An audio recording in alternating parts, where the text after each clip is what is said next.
Hello बच्चों, जैसा कि थंबनेल आप देख चुके हैं, आज इलेक्ट्रोस्टेट्स का हमारा लास्ट टॉपिक आ गई है कैपेसिटेंस। बहुत बार मैं बोल चुका हूँ कि इलेक्ट्रोस्टेट्स में हमारे टोटल 5 पार्ट होते हैं, छोटे छोटे पार्ट 5 पार्ट है। Charge at rest, electric field, Gauss theorem, capacitor और इलेक्ट्रिक पोटेंशियल। तो पिछले वीडियो में आपने देखा था इलेक्ट्रिक पोटेंशियल, जिसमें आपने देखा इलेक्ट्रिक पोटेंशियल होता क्या है। Electric potential due to a point charge, एक डेरिवेशन है, बहुत अच्छे से है। फिर electric potential due to a dipole. फिर दो चीज़ हमको थोड़ा सा आपको बोलना था, एक था equi potential surface, equi potential surface, और एक था इलेक्ट्रोस्टैटिक पोटेंशियल एनर्जी। तो दोनों के बारे में थोड़ा सा मैं किसी वीडियो में बोल दूंगा। जैसे इक्वी पोटेंशियल सरफेस का मतलब क्या होता है, नाम में ही सब चीज़ क्लियर है।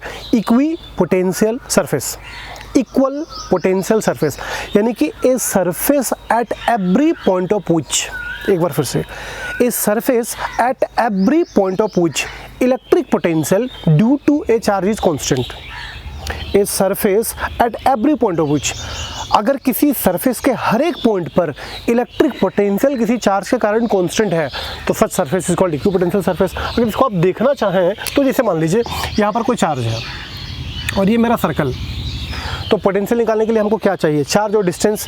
तो अगर यहाँ पर चार्ज Q है तो ये पॉइंट, ये पॉइंट, ये पॉइंट, ये पॉइंट, ये point, every point on circumference are equipotential, because सबका डिस्टेंस तो R ही होगा और सब जगह पे एक ही चार्ज काम कर रहा है Q। तो ये पूरा पॉइंट हो गया इक्वी पोटेंशियल सरफेस। एक सर्कल अगर और हम ड्रॉ कर दें तो ये पूरा हो जाएगा इक्वी पोटेंशियल सरफेस, ये पूरा सर्कल। लेकिन ये दोनों इक्वी पोटेंशियल पे नहीं होंगे क्योंकि दोनों के R डिफर कर रही है।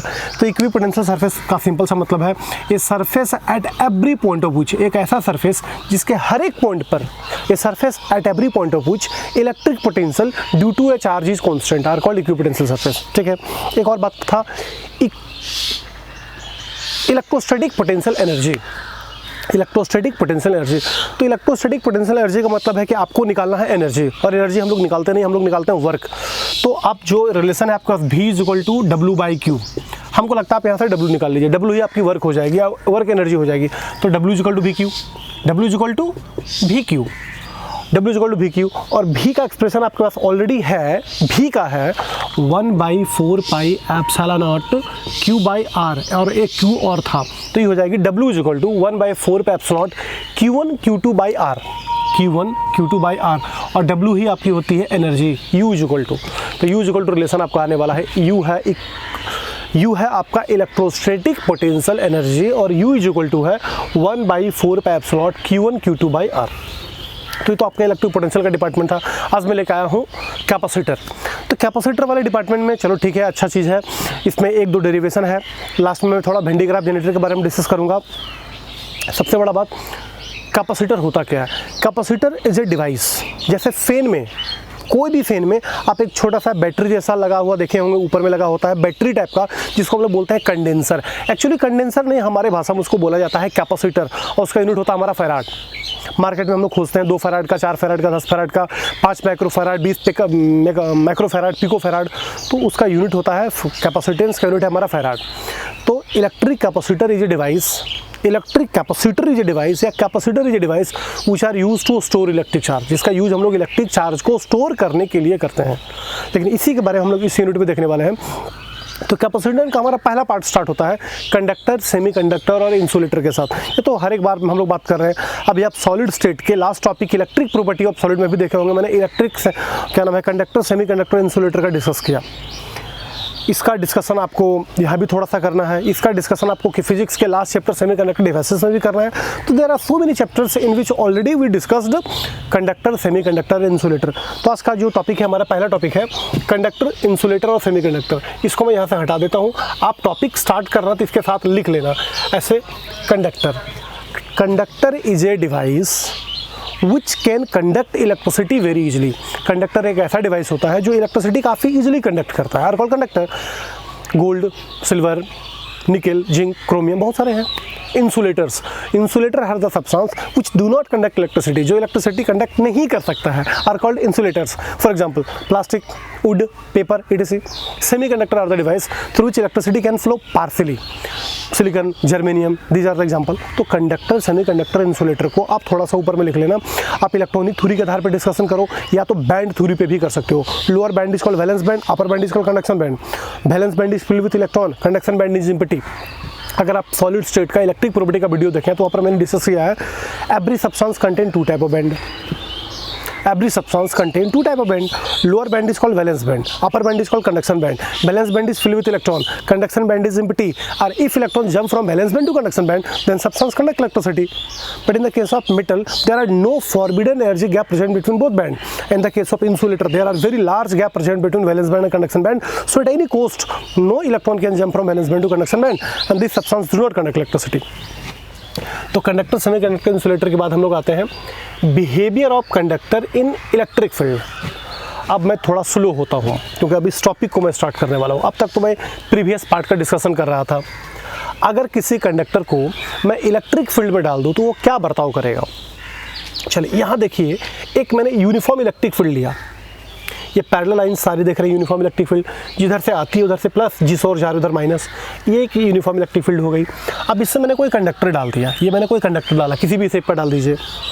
तो कंडक्टर अगर है तो इसमें पॉजिटिव नेगेटिव चार्ज तो होती है, तो इसके जितने भी पॉजिटिव होंगे सारे नेगेटिव की तरफ आके सरफेस पे जमा हो गए, और इसके जितने भी नेगेटिव होंगे सारे पॉजिटिव की तरफ सरफेस पे आके जमा हो गई। मैंने इस कंडक्टर का total positive charge negative charge की तरफ आ गई, नेगेटिव चार्ज की तरफ आ गई पॉजिटिव चार्ज, और सारे नेगेटिव पॉजिटिव की तरफ आ गई। यानी कि बीच में तो कोई चार्ज आपको मिलेगा नहीं, यानी कि टोटल पॉजिटिव जमा इस सरफेस पे और टोटल नेगेटिव जमा इस सरफेस पे, इस सरफेस पे जमा टोटल नेगेटिव, इस सरफेस पे जमा टोटल पॉजिटिव। तो बीच में तो नेट चार्ज जीरो मिल जाएगी, और जब नेट चार्ज जीरो होगा तो नेट इलेक्ट्रिक फील्ड इंटेंसिटी भी जीरो हो जाएगी, पोटेंशियल भी आपकी जीरो हो जाएगी, मतलब कॉन्स्टेंट हो जाएगी। अब यहीं से आप सारा पॉइंट को पकड़ सकते हैं। पहला point, first point, net charge in the interior of conductor is zero. अरे भाई ये तो आपको दिख रही है ना कि इसका टोटल पॉजिटिव नेगेटिव की ओर जाकर जमा हो गई, टोटल नेगेटिव पॉजिटिव की ओर जाकर जमा हो गई, तो बीच में तो कोई चार्ज हमको मिलेगा नहीं, यानी कि net charge in the interior of conductor is zero. Net charge in the interior of conductor zero. Point number 2, जब चार्ज जीरो होगी तो इलेक्ट्रिक फील्ड इंटेंसिटी जीरो हो जाएगी। Net electric field intensity in the interior of conductor is zero. जब charge zero तो दूसरा point हमारे electric field intensity in the interior of conductor is zero. तीसरा, electric field just outside the conductor is perpendicular to the surface of conductor. Electric field जितना भी देख रहे हैं, इलेक्ट्रिक फील्ड लाइन्स आप देखिए सारे सरफेस के ऊपर हो रही है परपेंडिकुलर। जैसे मान लीजिए ये आपका सरफेस है तो लाइन्स बाहर जा रही थी, तो सारी electric field lines are just perpendicular to the surface. चौथा point, charge resides on the surface of conductor. Total charge जो हमारे कंडक्टर का वो कहाँ गई, सारी पॉजिटिव इस नेगेटिव के सरफेस पे आ गई, मतलब इस सरफेस पे आ गई, नेगेटिव की और सरफेस पे, और सारी नेगेटिव पॉजिटिव की और सरफेस पे आ गई। तो मैंने बोला charge resides on the surface of conductor. Total charge जो है कंडक्टर के सरफेस पे जाके जमा हो गई। Next point, electric potential is constant for the entire conductor. पूरे इंटायर रीजन ऑफ कंडक्टर में इलेक्ट्रिक पोटेंशियल इज जीरो या तो कांस्टेंट बोल सकते हैं। और नेक्स्ट पॉइंट, छठा point, surface charge distribution sigma may be different at different point. क्योंकि आपको पहले से पता है सिग्मा इज इक्वल टू होता है Q बाई S। तो यहाँ का चार्ज, बीच का चार्ज और इस सरफेस का चार्ज डिफरेंट है। इधर नेगेटिव लग रही है, बीच में कोई नहीं लग रही है, इधर पॉजिटिव लग रही है, तो अलग अलग बिंदु पर चार्ज अलग अलग होगी, तो सिग्मा भी अलग अलग होगी। तो सिग्मा मतलब surface charge distribution may be different at different point. तो अभी पहले आपने पहला बात किया कि अगर मैं किसी कंडक्टर को यूनिफॉर्म इलेक्ट्रिक फील्ड में डालूँ तो क्या बर्ताव करेगा। तो अगर किसी कंडक्टर को मैं इलेक्ट्रिक फील्ड में डाल दूँ तो सर जिधर लाइन्स हमारी जा रही है, इधर पॉजिटिव है इधर नेगेटिव है, जिधर जा रही है उधर पॉजिटिव है, जिधर से आ रही है पॉजिटिव है, जिधर जा रही है नेगेटिव है, ठीक है। तो सारी नेगेटिव पॉजिटिव की तरफ और सारी पॉजिटिव नेगेटिव की तरफ, तो बीच में नेट चार्ज जीरो मिलेगा, नेट इंटेंसिटी जीरो हो जाएगी, नेट पोटेंशियल जीरो या कांस्टेंट हो जाएगी, चार्ज हमारे सरफेस पे जमा हो जाएगी, electric field lines just outside the conductor is perpendicular to the surface, और sigma is different at different point. यहाँ से निकलता हूँ, एक बहुत खूबसूरत टॉपिक है इलेक्ट्रोस्टैटिक शील्डिंग। नाम से लगता है कि कुछ शील्ड का बात हो रही है, इलेक्ट्रोस्टैटिक शील्डिंग। आने से पहले मैं थोड़ा बात करना चाहूँगा, आप बरसात के दिनों में छतरी क्यों लेके बाहर निकलते हैं। नंबर 1, बरसात के दिनों में आप रेन कोट क्यों पहन लेते हैं। ज़्यादा धूप में भी आप छतरी लेके क्यों निकलते हैं? अभी कोरोना के प्रकोप के कारण हम लोग मास्क क्यों पहन रहे हैं? All are method of protection, all are method of protection. अलग अलग दुश्मन से अपने आप को प्रोटेक्ट करने के लिए हम लोग अलग अलग मेथड ऑफ प्रोटेक्शन का यूज करते हैं। जैसे अभी वायरस के डर से हम लोग मास्क लगा रहे हैं, धूप के डर से हम लोग छतरी ले लेते हैं, बारिश वारिश के कारण भी हम लोग छतरी ले लेते हैं। तो अलग अलग जगह पर मेथड ऑफ प्रोटेक्शन भी अलग अलग होती है, क्योंकि दुश्मन भी अलग होती है। तो इलेक्ट्रिक फील्ड वाले दुश्मन से अपने आप को बचाने के लिए, ध्यान दीजिए, इलेक्ट्रिक फील्ड वाले दुश्मन से अपने आप को बचाने के लिए हम जिस मेथड ऑफ प्रोटेक्शन का यूज करते हैं आर कॉल्ड इलेक्ट्रोस्टैटिक शील्डिंग। एक एग्जांपल आपको दूं, चलिए, आप किसी ग्राउंड में खेल रहे हो, पूरा ग्राउंड खाली है, दूर दूर तक कुछ दिख नहीं रहा है, और अचानक मौसम बदल जाए, बारिश होने लगे, थंडरिंग होने लगे, बिजली कड़कने लगे, तो उस केस में हमें क्या करना चाहिए? क्या हमें किसी पेड़ के नीचे घुस जाना चाहिए? क्या वो ग्राउंड में खेलते रहना चाहिए कि दौड़ के घर आना चाहिए? क्या कर सकते हैं?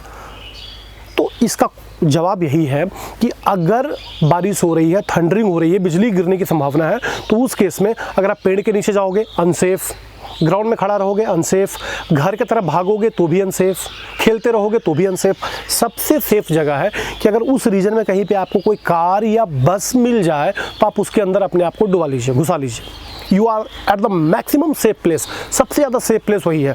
इलेक्ट्रिक फील्ड वाले दुश्मन से अपने आप को बचाने के लिए आप जिस मेथड ऑफ प्रोटेक्शन का यूज़ करते हो, इसी को बोलते हैं इलेक्ट्रोस्टैटिक शील्डिंग। एक बार धीरे से बोलता हूँ, इलेक्ट्रिक फील्ड वाले दुश्मन से अपने आप को बचाने के लिए आप जिस मेथड ऑफ प्रोटेक्शन का यूज करते हो, दिस इज इलेक्ट्रोस्टैटिक शील्डिंग। चलिए, electrostatic shielding, the method of protecting a certain region, the method of protecting a certain region, area, location from the effect of electric field, from the effect of electric field is called electrostatic shielding.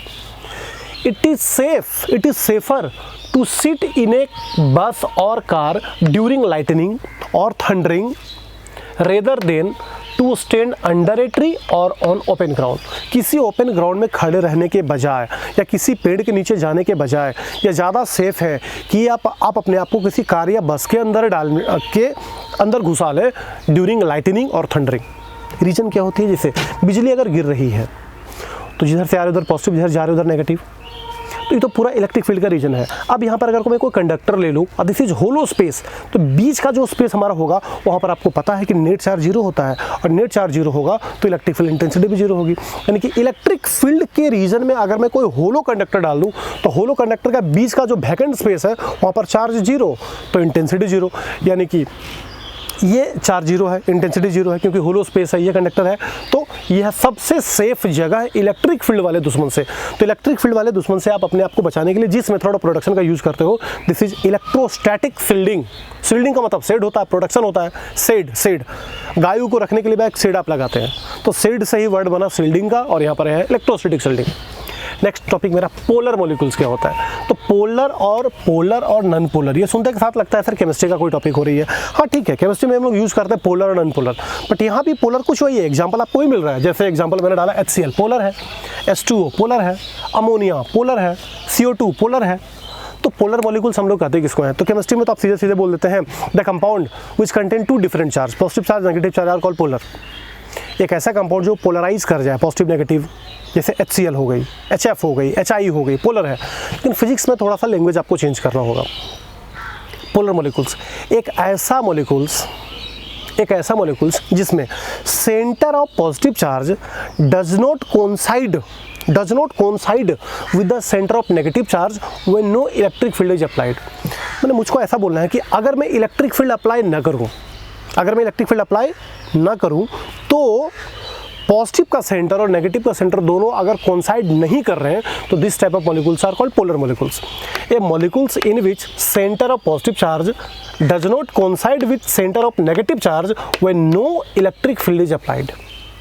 माने एक ऐसा molecules अगर जिस पे electric field हम ना लगाएं तो उस मॉलिक्यूल्स का पॉजिटिव चार्ज नेगेटिव के साथ कोइंसाइड नहीं करेगा, या उस मॉलिक्यूल्स का नेगेटिव चार्ज पॉजिटिव के साथ कोइंसाइड नहीं करेगा। कोइंसाइड कर ये करना, ओवरलैप कर जाना, this type of molecules are called polar molecules. और ये सिमेट्रिकल शेप के नहीं होते हैं। मैंने क्या लिखा होगा, polar molecules do not have symmetrical shape, ये सिमेट्रिकल नहीं होते हैं। रीज़न थोड़ा समझिए, जैसे मान लीजिए कि कहीं HCl है तो HCl तो Cl अपने तरफ इलेक्ट्रॉन क्लाउड को खींचेगा, तो कभी भी अगर HCl के मॉलिक्यूल्स में आप देखोगे तो कुछ रीजन ऐसा मिलेगा, मतलब H का रीजन पतला होगा और Cl वाला ज़्यादा मोटा हो जाएगा, Cl वाली ज़्यादा मोटी हो जाएगी, H वाली थोड़ी पतली रहेगी। मतलब ये सिमेट्रिकल नहीं है, क्योंकि इलेक्ट्रॉन क्लाउड मूव कर रही है H से Cl की तरफ, तो इसके मॉलिक्यूल सिमेट्रिकल नहीं होते हैं। नेगेटिव चार्ज अपनी तरफ खींचता है, पॉजिटिव से दूर जाती है, तो सिमेट्रिकल शेप के नहीं होते हैं। अगला पॉइंट, ये polar molecules have permanent electric dipole moment. ये खुद, चूंकि वो पोलर मॉलिक्यूल्स है तो उसका खुद का इलेक्ट्रिक डायपोल मोमेंट होता है, ऑफ इट्स ऑन, खुद ही होता है, in the absence of electric field also. अगर हम इलेक्ट्रिक फील्ड में उसको रखें तो भी पोलर है, अगर इलेक्ट्रिक फील्ड से हम बाहर निकाल दें तो भी वो पोलर मॉलिक्यूल से रहेगा, तो उसका खुद का इलेक्ट्रिक डायपोल मोमेंट होता है, P। ये तो था पोलर मॉलिक्यूल्स। तो पोलर मॉलिक्यूल्स के बारे में आपने क्या सुना? एक बात तो सुना, इसका सिमेट्रिकल शेप नहीं होते हैं। दूसरा, इसका खुद का इलेक्ट्रिक डायपोल मोमेंट होता है, खुद ही होता है, अगर इलेक्ट्रिक फील्ड से हम अब्सेंस भी इसको कर दें तो, इससे बाहर निकाल दें तो भी। उसके बाद एग्जांपल आपके पास HCl है, अमोनिया है, CO2 है, वाटर है। A molecules in which center of positive charge does not coincide with the center of negative charge when no external field is applied are called polar molecules। अब आता हूँ non polar की तरफ। Non polar का molecules, इसका ठीक उल्टा मैंने बोला है। ये molecules in which centre of positive charge coincide, यहाँ बोला था डू नॉट कोइंसाइड, या coincide with centre of negative charge. N2, O2, H2, methane, benzene, etc are called non polar. ये नॉन पोलर मॉलिक्यूल्स है, जीरो डायपोल मोमेंट, इसका खुद का dipole moment zero होता है, but when it is placed in electric field, ध्यान दीजिए, non polar का खुद का इलेक्ट्रिक डायपोल मोमेंट जीरो होता है, बट अगर हम इसे इलेक्ट्रिक फील्ड में प्लेस कर रहे हैं तो it behave as a polar molecules, ये पोलर मॉलिक्यूल्स का बर्ताव करने लगेगा, and called induced electric dipole. अब वो कहलाता है induced electric dipole, and it disappear. Induced electric dipole moment disappear हो सकती है, हो जाती है अगर इलेक्ट्रिक फील्ड से हम इसको बाहर निकाल दें तो, and it disappear when it is remove from electric field. तो ये तो हो गया पोलर मॉलिक्यूल्स और नॉन पोलर मॉलिक्यूल्स का है। लेकिन एक टॉपिक है बहुत सुंदर है, that is the electric. Capacitor वाले यूनिट में डाइलेक्ट्रिक के बहुत रोल होते हैं। ऐसे डाइलेक्ट्रिक होता क्या है? Dielectric, A non conducting material can be called a dielectric. Simple आप ये भी समझ सकते हैं कि एक नॉन कंडक्टिंग मटेरियल जैसे dry air, benzene, mica, a non-conducting material can be called as a dielectric. A non-conducting insulator material can be called as a dielectric. A non-conducting material in which induced charge are produced on opposite phase on applying electric field। देखिए, अगर ये एक dielectric है, तो अगर मैं इसको electric field में डाल दूँ, एक इलेक्ट्रिक फील्ड इस टाइप से मैंने डाल दिया, इलेक्ट्रिक फील्ड अप्लाई किया, इसमें सब्सटेंस को मैंने डाल दिया, तो अगर इलेक्ट्रिक फील्ड का इधर पॉजिटिव है तो इसके जितने भी नेगेटिव होंगे इस सरफेस पे आ जाएंगे। ध्यान से सुनिए फिर से, ये डाइलेक्ट्रिक है, इसको मैंने इलेक्ट्रिक फील्ड में डाला, तो अगर इलेक्ट्रिक फील्ड का ये पॉजिटिव प्लेट है तो इसके सारे नेगेटिव पॉजिटिव की तरफ आ जाएंगे, और इसके सारे पॉजिटिव इस नेगेटिव की तरफ आ जाएंगे। इसका मतलब डाइलेक्ट्रिक अपने आप को पोलराइज कर लेता है। पोलराइज करने का मतलब है, अगर मैं डाइलेक्ट्रिक हूँ तो मेरे ये सरफेस पे आ जाएगी पॉजिटिव और ये सरफेस पे आ जाएगी नेगेटिव। नेगेटिव आने का मतलब है इस और पॉजिटिव प्लेट होगा, पॉजिटिव आने का मतलब इस और नेगेटिव प्लेट होगा। तो this process is called polarisation. किसी डाइलेक्ट्रिक को इलेक्ट्रिक फील्ड में डालकर उसके अपोजिट फेस पर इक्वल अपोजिट चार्ज जनरेट कर देने के प्रोसेस को बोलते हैं पोलराइजेशन। अब this process is called polarisation. तो यहाँ पर बात बोला था मैंने, a non conducting material in which induced charge are produced. ध्यान दीजिए, induced charge are produced on the opposite face on applying electric field. तो इसका पर्पस क्या होता है? What are the purpose of dielectric? Dielectric को अगर मैं किसी कैपेसिटर के बीच में डाल दूँ तो उसका कैपेसिटेंस बढ़ जाती है k टाइम्स, और k इज डाइलेक्ट्रिक कांस्टेंट। अगर किसी डाइलेक्ट्रिक को मैं कैपेसिटर के बिटवीन द प्लेट में प्लेस कर दूँ, कोई कैपेसिटर है उसके बीच में मैंने प्लेस कर दिया, तो there capacitance increases k times. ध्यान दीजिए, there capacitance increases k times where k is dielectric constant. where K is dielectric constant. तो पर्पस में मैंने डाला है a dielectric increases the capacitance of a capacitor when it is placed between the plates of capacitor. For example, mica, air, transformer oil, आपका transformer का oil भी काम करता है डाइलेक्ट्रिक का, आपका माइका भी काम करता है डाइलेक्ट्रिक का. Simply a non conducting material can be called as a dielectric. तो अब तक आज बात आप कर पाए. शुरू में कंडक्टर, सेमी कंडक्टर, इंसुलेटर, फिर behaviour of conductor in electrostatic field, next electrostatic shielding, next polar molecules, non polar molecules, और अब मैं आया हूँ डाइलेक्ट्रिक के पास. अब डाइलेक्ट्रिक के बाद मैं थोड़ा सा electric susceptibility, capacitor, type of capacitor, capacitor का कम्बिनेशन, जहाँ पर दो कम्बिनेशन होती है, parallel combination, series combination, energy stored in a capacitor, फिर मैं लेके आ रहा हूँ वेन डायग्राम यूनिट. तो आपका कैपेसिटर का यूनिट कम से कम 2-3 पार्ट में बनेगी. छोटा छोटा पार्ट ये 15-20 मिनट का होगा, 3 पार्ट में मैं आपको कैपेसिटर डाल दूंगा. तो इस पार्ट का स्क्रीनशॉट लेके थोड़ा सा क्लियर करके इसको नोट्स बनाइए, क्योंकि कैपेसिटर में डेरिवेशन कम लेकिन छोटे छोटे टॉपिक थोड़े ज़्यादा हैं. Thank you.